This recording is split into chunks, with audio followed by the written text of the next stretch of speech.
Excellencies, good afternoon and Xin Chao. I'm delighted to join this platform virtually today. I congratulate Vietnam, especially Prime Minister, His Excellency Pham Minh Chinh, and my esteemed colleague, Foreign Minister, His Excellency Bui Thanh Son, for successfully holding the first ASEAN Future Forum. I thank them for inviting me to this body. India and ASEAN are neighbors, sharing millennia-old cultural and civilizational linkages. The ASEAN-India relationship, which has now entered its fourth decade and has matured into a comprehensive strategic partnership, is based on shared values and common aspirations. Excellencies, ASEAN is at the heart of our Act East policy and is a crucial pillar in India's wider Indo-Pacific vision. We support ASEAN unity, ASEAN centrality, and the ASEAN outlook on Indo-Pacific. India truly believes that a strong and unified ASEAN can play a constructive role in the emerging regional architecture of the Indo-Pacific. The synergy between India's Indo-Pacific Oceans Initiative, IPOI, and the ASEAN Outlook on Indo-Pacific, AOIP, that is reflected in our ASEAN-India Leaders' Joint Statement, provides a strong framework for cooperation, including in addressing challenges to comprehensive security. India was among the first to accede to the Treaty of Amity and Cooperation in Southeast Asia, indicating our collective resolve towards maintaining peace, prosperity, and stability in the region. We have held the first ASEAN-India maritime exercise in 2023 and aim to hold the second edition at a mutually convenient date.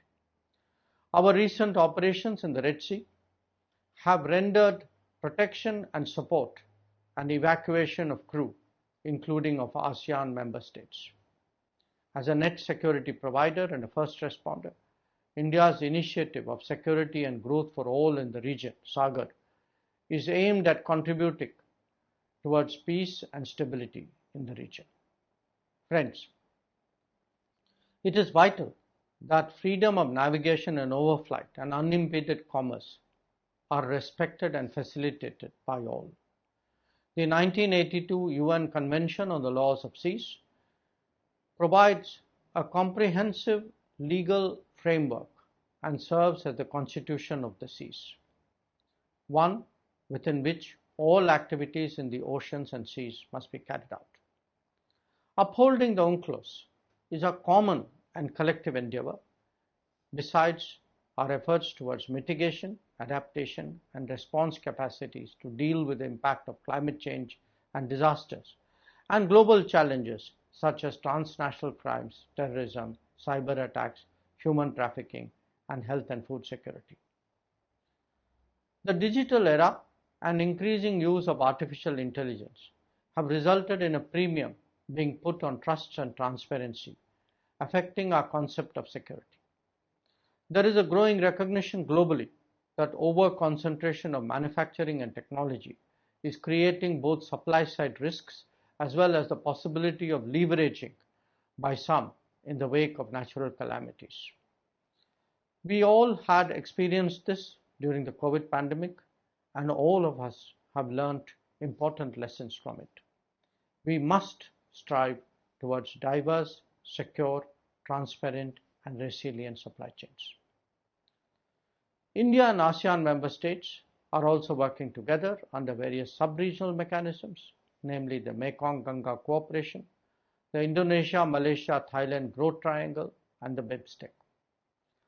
I would like to mention here that Quad leaders have also been consistent in extending their unwavering support for ASEAN centrality and unity. We believe that Quad complements the ASEAN and ASEAN-led mechanisms in their efforts to make the region more prosperous through delivery of people-centric benefits such as Quad infrastructure and STEM scholarships. We also believe that the time has come for the Global South to present its perspective and assume a greater role in international affairs. During our G20 presidency last year, we held virtual Voice of Global South summits with participation of several ASEAN member states. Today, a multipolar Asia and a multipolar world are increasingly self-evident. This brings to the fore an ever-important role of ASEAN and of India to deal with the realities of the emerging world order. It underlines the need for greater cooperation and coordination between India and ASEAN. I thank you for your attention.